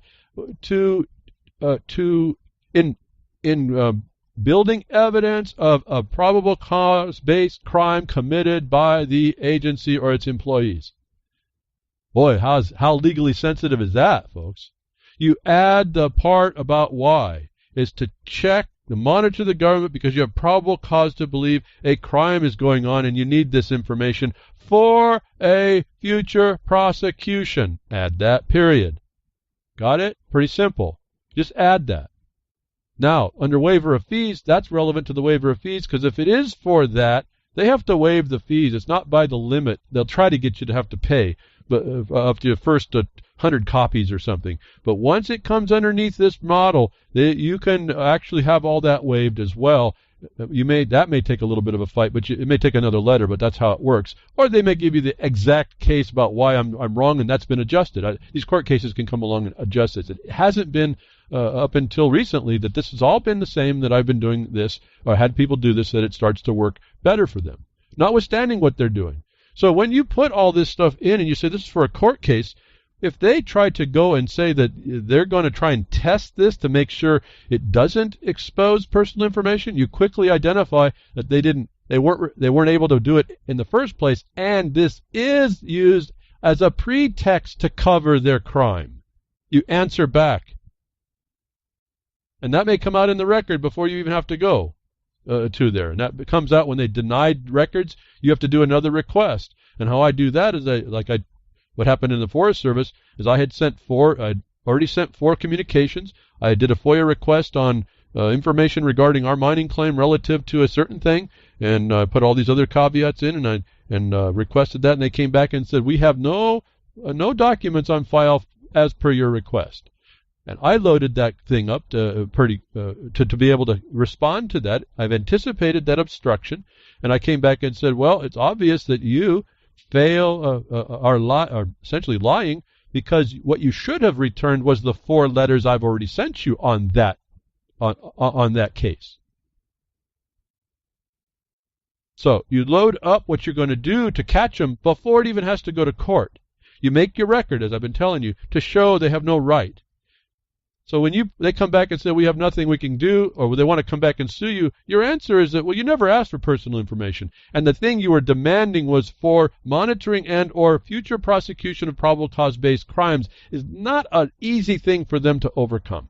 If I can quickly go to these things, there's probably a little bit more to speak about. But let me get back a little quickly here. The Board of Examiners make, out of the system's words, the state's words, government, makes clear. The opinion of the Board of Examiners makes clear that the public interest to be weighed is a very specific one, namely the interest in monitoring the activities of government. There it is, what your point is. In other words, the Act does not favor openness for its own sake or as a general principle, but rather specifically to advance the cause of good government. You add that to your statement. And I'm doing this for the cause of good government. You throw it in. So when someone's reading through this, they realize you've been watching. You're a watchdog. It says the next sentence, this watchdog theory of open records is significant because it clearly circumscribes the public interest a court may consider when describing whether an invasion or privacy is warranted under circumstances. Zink versus Commonwealth is the next paragraph, number 2. These principles received further application and clarification in Zink, Commonwealth versus the Commonwealth of Kentucky. Zink, an attorney sought the disclosure of employers' first report of injury forms filed with the Department of Workers Claims. These forms included personal information about the injured employees, such as name, home address, phone number, age, and wage rate. The attorney intended to use the information to target direct mail solicitations to potential clients. The court observed that the forms at issue contained information, quote, that touches upon the personal features of a private lives. Specifically, individuals have some expectation of privacy with respect to their marital status, number of dependents, wage rate, social security number, think IRS here, home Equifax, home address, and a telephone number. Finding a privacy interest at stake, the court turned its attention to the extent of the public interest in disclosure. And I won't read more. There's more to read. Very clear, it seemed to me. What do you put in your statement? You now put ahead of time. You put in, you don't expect that they will need to provide anything that touches upon the personal features of the private lives of anybody that you're talking about. So you start to build into your letters now a little bit more than maybe even anybody understood they needed to do until I started talking about it. But that's what you start to do. You build in a defense against their ability to say, that you asked for something they couldn't give you.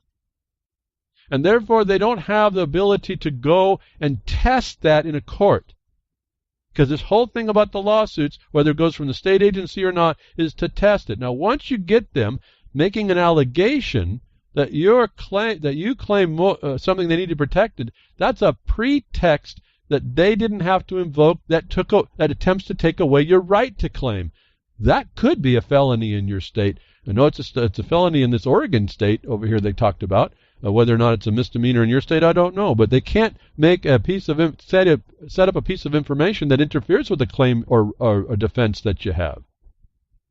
And so there could be the fraud of omission to clarify that you had a record that showed. And so when they go into court, you may have to enter that court. But you come back with an attack saying that this was just a pretext suit. It actually is, if we go to equity, it's not actually in clean hands. They know I didn't request the things they couldn't give, and the law didn't allow it anyway. And there's nothing here to test. And it was to check, and you just redo your letter back to them, and it was to check. We had good government. The probable cause belief of this right now is they don't, and now they're trying to get away with their crime. It's not going to be some kind of a case they want to lose too often, I think. My opinion, but that's what I think. And I've seen when we start to address things that way, it seems to go really much better. Okay? And I certainly got my paperwork back from the Forest Service when I identified they should have at least given me back my copies of my own record to them. See, they couldn't do that either because that would show that they were wrong to begin with to make me go and do that. So, as I said, I've got tons of tabs. I was going to walk into this Bitcoin industry merger, Ethereum connection. I got a whole string of stuff for that. Maybe I'll get to that maybe next week. But understand I was not wrong about telling you how the global governance finance system is adjusting into this digital tokens. The whole system's going. We got it all. They're all working on it. They've been working on it, folks. This is not hard to see. Only the people that want to stay blind to the obvious, weak to their own frailties, is going to be the ones that are going to be really surprised here. We need to see it and be ahead of that game so we can step aside of that train coming down the tracks. Thank you for tuning in today. I hope something I said gave you information that you can use and start up. Thank you, Grimner, for what you do. Jules, thank you for what you do at ucy.tv. And again, Grimner at reallibertymedia.com. And terrestrial broadcasters, thank you for what all you've been doing. Those that I haven't really talked with, I'd maybe check in with us. And there's nothing that we'd have to do something. I'm saying let's do it more proper. I think I give you enough examples on how all that works. And again, there's more answers to what I even do, but they're there. This is not we've been doing it wrong in the past. We've taken on different ideas, all wrong. We don't understand how to even apply what we do know that's right, I find.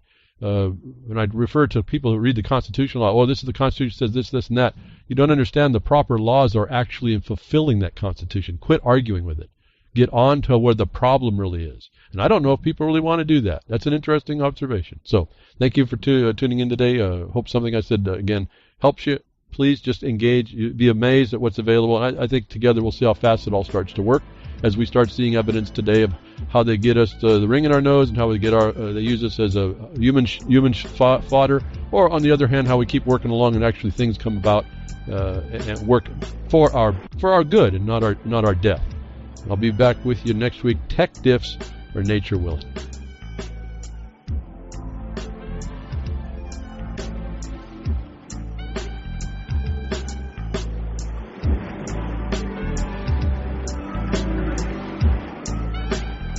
Well, that's another lesson. I hope with today's information you can take it to those that misbehave.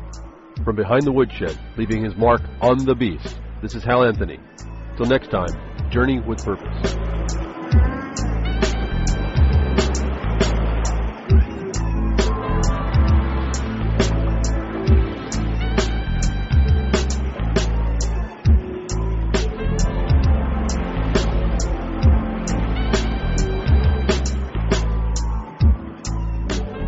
That's what opening up a can of whoop-ass feels like. Son, Just open a whole case of whoop-ass.